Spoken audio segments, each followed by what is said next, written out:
Ce podcast inclut du contenu créé à l'aide d'outils d'intelligence artificielle. Les informations fournies ne constituent pas des conseils financiers, d'investissement, juridiques ou réglementaires.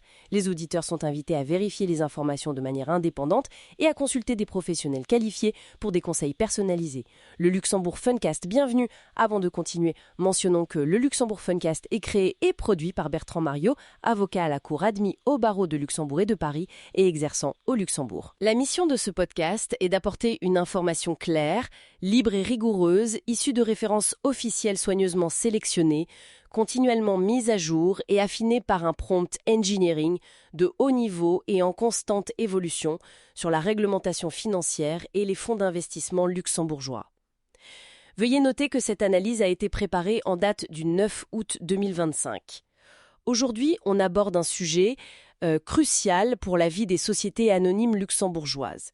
La gestion des conflits d'intérêts au niveau du conseil d'administration. C'est un point essentiel, n'est-ce pas ? Ah oui, absolument essentiel. Une mauvaise gestion peut entraîner des conséquences vraiment sérieuses pour la société et pour les administrateurs eux-mêmes. Il y a une procédure légale bien précise à maîtriser. Et cette procédure, où la trouve-t-on ? Le texte fondamental, c'est l'article 441.7 de la loi de 1915 sur les sociétés commerciales. La version modifiée, bien sûr. D'accord, l'article 441.7. Et qu'est-ce qu'il dit, en substance ?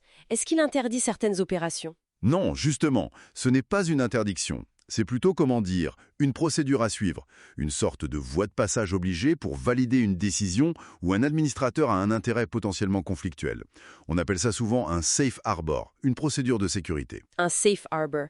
Et le cœur de cette procédure, c'est la notion d'intérêt opposé. Exactement. Et attention, il faut que ce soit un intérêt de nature patrimoniale, c'est-à-dire financier, pécuniaire, directement ou indirectement. Donc un lien purement affectif ou familial, ça ne compte pas pour cette procédure spécifique. Non, pas au sens strict de cet article. Il faut un enjeu financier. Par exemple, si la société achète un immeuble qui appartient personnellement à un administrateur, c'est direct. Oui, c'est clair. Ou si elle signe un gros contrat avec une autre entreprise où cet administrateur est un actionnaire important, là c'est indirect, mais ça reste patrimonial et opposé à l'intérêt de la société qui l'administre. C'est ça qui déclenche le mécanisme. Très bien. Et qui est concerné exactement ? Seulement l'administrateur personne physique ? Alors, l'administrateur personne physique, oui, mais aussi les représentants permanents des sociétés qui sont administratrices.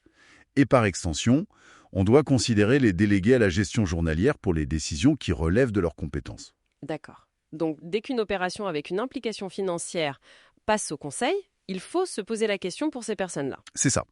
Et si un conflit est identifié, alors la procédure doit être lancée.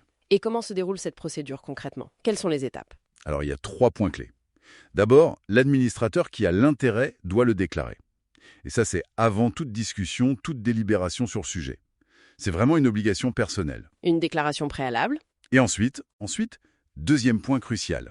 Tout doit être consigné très précisément dans le procès-verbal, le PV de la réunion. La déclaration, mais aussi le respect des étapes suivantes. C'est la preuve reine. Le PV comme bouclier juridique. Et la troisième étape ? La troisième, c'est le retrait. L'administrateur concerné ne doit ni participer à la délibération, ni participer au vote. C'est ce qu'on appelle le recusal. Il se met en retrait. Il ne suffit donc pas de s'abstenir de voter, il faut aussi ne pas participer aux discussions. Absolument, c'est un point essentiel. S'abstenir, ça ne suffit pas, car on peut influencer la discussion avant le vote. Le PV doit bien mentionner déclaration, retrait de la discussion et du vote, puis la décision prise par les autres membres, ce non conflictué. C'est très clair. Et il y a aussi une histoire de rapport à l'Assemblée générale. Oui, un rapport spécial doit être fait à la prochaine Assemblée générale pour l'informer des opérations où cette procédure a été appliquée. C'est une question de transparence. Mais la loi prévoit une exception, non ? Pour les opérations courantes conclues dans des conditions normales. Ça a l'air plus simple. Oui, mais attention, c'est une exception assez piégeuse. Parce que la loi ne définit pas ce qui est courant ou normal. C'est subjectif. Ah donc, il y a un risque d'interprétation. Exactement. Le risque, c'est qu'après coup, un tribunal dise « non, cette opération n'était pas si courante ou si normale que ça ». Et si la procédure de l'article 441.7 n'a pas été suivie, parce qu'on pensait être dans l'exception, eh bien la décision peut être annulée. D'accord. Donc, même si ça semble courant et normal, la prudence serait d'appliquer la procédure complète de l'article 441.7 en cas de doute. ou, au minimum, de très bien documenter dans le PV pourquoi on considère que c'est une opération courante et normale. Mais la sécurité maximale, c'est la procédure. Et les enjeux si on ne respecte pas la procédure, quelles sont les conséquences réelles? Elles peuvent être lourdes. D'abord, l'annulation de la décision, ce qui peut être très problématique pour la société. Ensuite, et c'est très important, la responsabilité personnelle et solidaire des administrateurs. De tous les administrateurs, même ceux qui n'avaient pas de conflit? Oui, potentiellement. S'ils n'ont pas veillé à ce que la procédure soit correctement appliquée par leurs collègues conflictués, leur responsabilité peut être engagée pour le dommage causé à la société. C'est un risque financier et réputationnel majeur. Vu comme ça, la rigueur dans la procédure, ce n'est pas juste de la bureaucratie, c'est une protection. Tout à fait. C'est un investissement dans la bonne gouvernance. Ça renforce la crédibilité de la société, la confiance des partenaires, et ça attire aussi des administrateurs sérieux. Et c'est d'autant plus important avec l'évolution de la réglementation, j'imagine. Bien sûr. Prenez par exemple la loi récente sur les transformations transfrontalières, celle de février 2025. Elle introduit de nouvelles opérations complexes, comme des fusions ou scissions internationales, qui peuvent multiplier les situations de conflits potentiels. Maîtriser les bases comme l'article 441.7 devient donc encore plus fondamental. Donc, pour résumer les points essentiels, l'article 441.7, c'est une procédure pour valider, pas pour bloquer. Exactement. Le PV est la clé de la défense. Il doit être hyper précis sur le retrait complet.